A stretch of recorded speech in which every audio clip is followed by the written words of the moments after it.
lands good punches. I think Canelo could hurt Crawford. Crawford's, first time in that division and jumping 2 divisions. The way that Terence Crawford being, to me, my favorite fighter, the best fighter pound for pound, can be Canelo.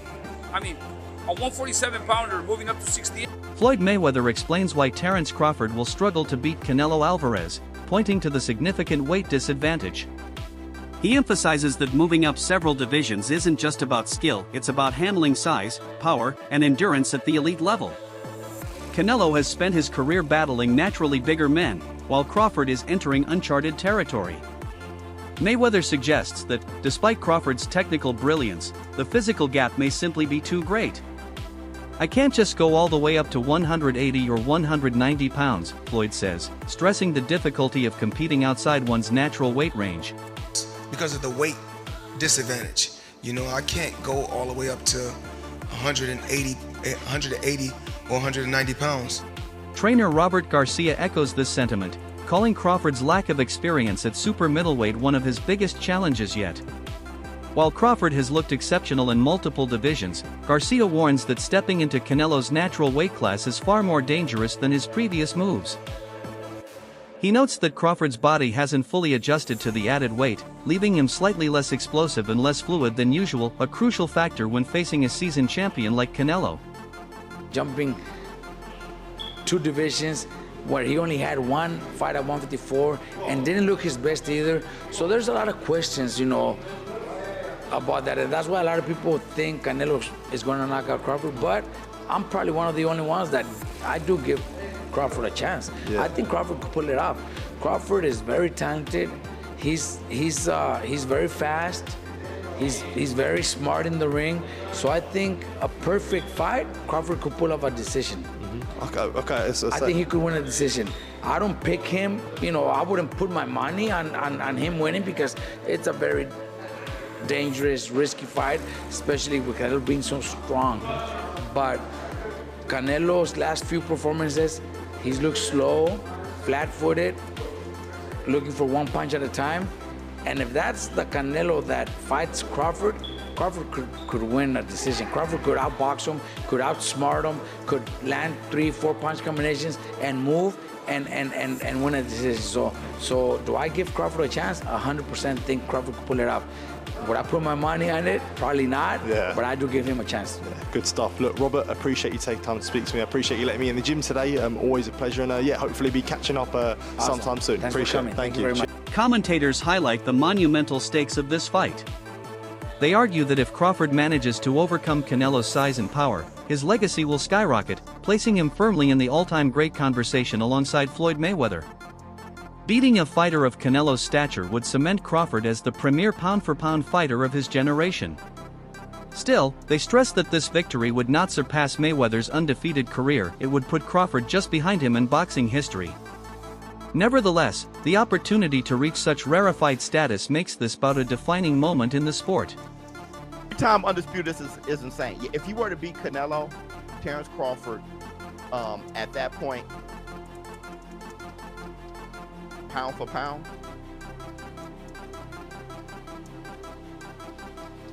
right under Floyd. Right under Floyd. Wherever you got Floyd, I put whatever you got him, Terence Crawford's right behind him. Unless you got him first. Okay, how about me? Because I don't have Floyd in my top 10. I have Pacquiao over Floyd. So I know somebody's about to get more, but I would put Terence Crawford, man, shit.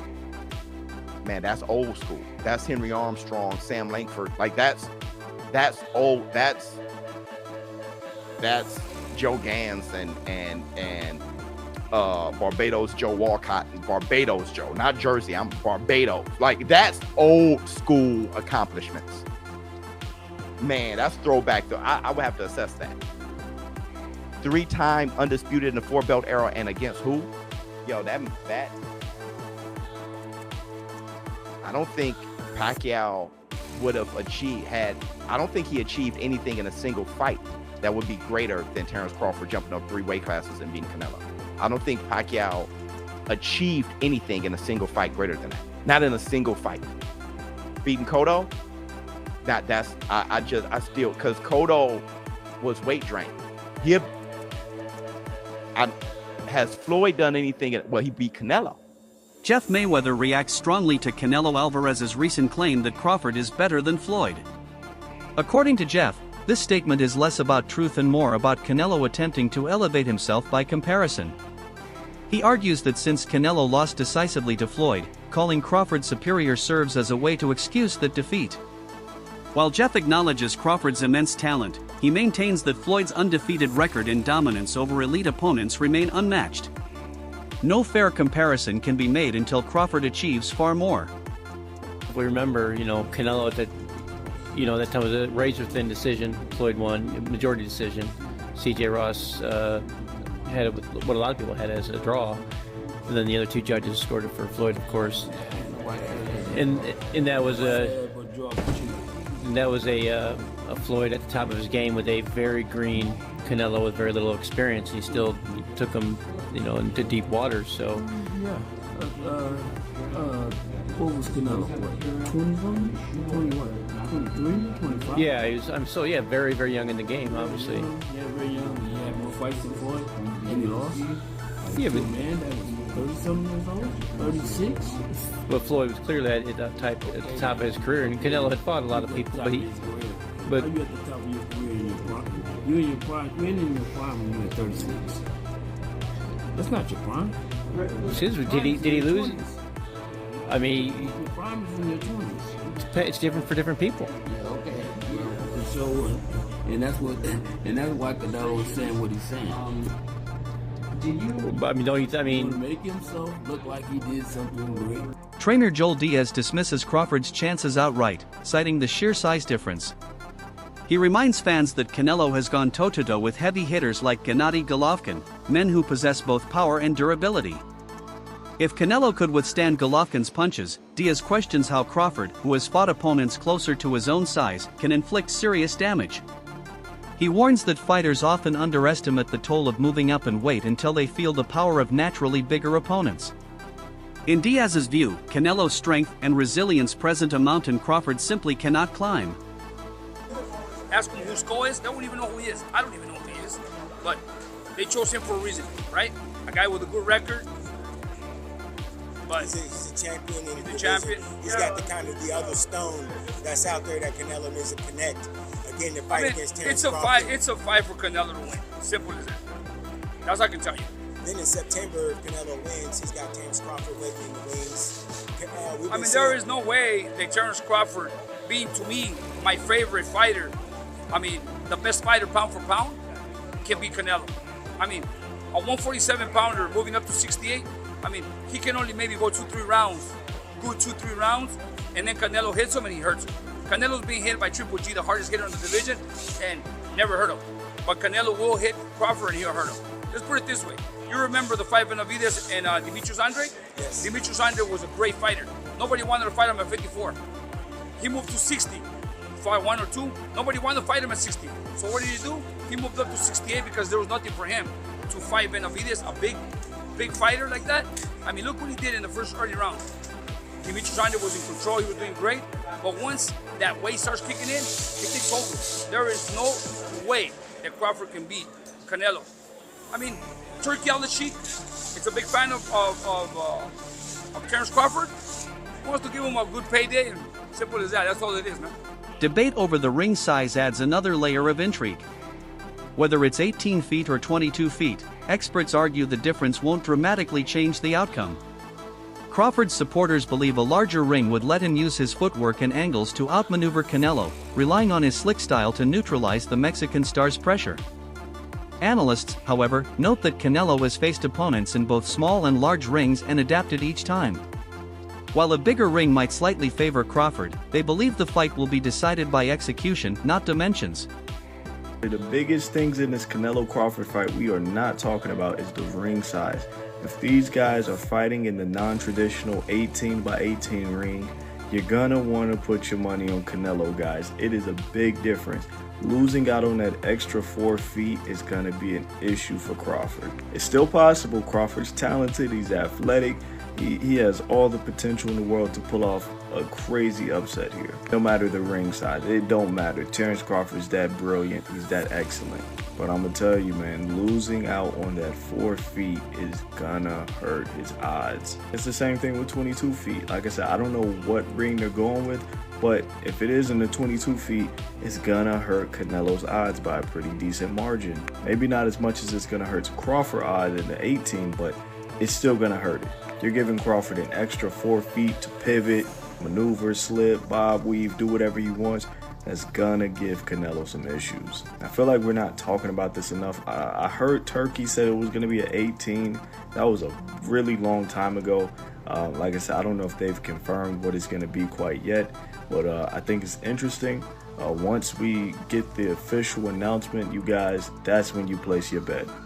Crawford's dominant win over Errol Spence gave fans confidence in his chances against Canelo. That performance showcased Crawford's timing, adaptability, and ruthless finishing ability. Still, analysts caution that Spence is not a naturally bigger man like Canelo. They highlight fighters such as Israel Madrimov, physically larger men Crawford has yet to face, as examples of the kind of challenge he may not be prepared for. Meanwhile, Canelo has consistently fought and beaten opponents bigger than himself, proving he can thrive in that environment. The concern is whether Crawford's brilliance at welterweight will translate against a physically imposing super middleweight. Hey y'all, the simple real fact is, Terence Crawford never looked that good fighting anybody but Errol Spence. Another real fact is, y'all put too much on Errol Spence versus Terence Crawford. Y'all feel like he just beat fucking Jesus or Thanos or something. Okay, I get it. Errol Spence was that guy. He beat him. He dominated him. He won that fight. But y'all take that and y'all put so much on that fight, but then y'all look at the Madrimov fight and say, he was a tricky fighter. He's hard for anybody. No one can beat Madrimov. He's the best, second best fighter in the world because he went 12 rounds with Crawford. Not the case. Y'all put too much on the Errol Spence fight and y'all don't put enough on the Madrimov fight. Then we go back to Canelo. I say Canelo, he don't stop nobody. When last time he knocked nobody? If he can't knock out Berlanga, he's not gonna knock out. If he can't knock out him, he's not gonna knock out Crawford, bruh. Just like Crawford went up to 54 and he couldn't get a knockout. Canelo has gone up to 75. He couldn't knock out Bivol. He went up to 68. And those guys are way bigger. He's fighting guys way bigger than him. Crawford could knock out Madrimov because he's his size. Do you think he's gonna knock out Canelo? He's bigger than Canelo. Bro, Canelo got a granite chin. I don't know if y'all know the Canelo. The only people who's saying that Crawford's gonna knock Canelo out is people who has to be casuals.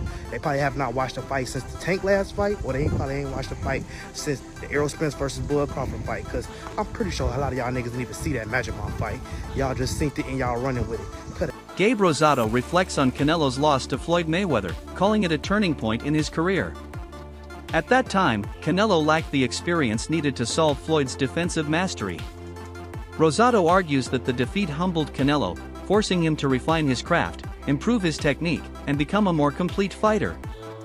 Today, Canelo is a seasoned, battle-tested champion, and Rosado believes Crawford will face a far more dangerous version of Álvarez than the one Floyd fought years ago.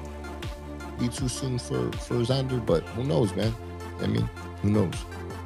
Yeah, absolutely. Do you feel like Canelo needed more seasoning when he fought Floyd, or do you think that Floyd just got his number? Period. Yeah, I think he was very inexperienced when he fought Floyd. You know, he's a different fighter, but see, everybody's different. That fight is what made Canelo become the fighter that he is today. So, you know, that's why boxing, man, is like when they shame guys for losses, it's like, man, you just got to really see how a fighter bounces back from a loss.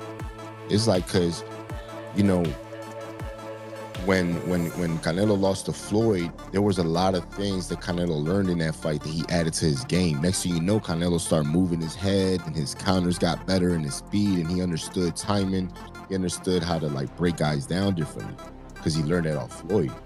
So I think it was a good learning experience for Canelo. And then, you know, I think that kind of fight is gonna help him in the Crawford fight.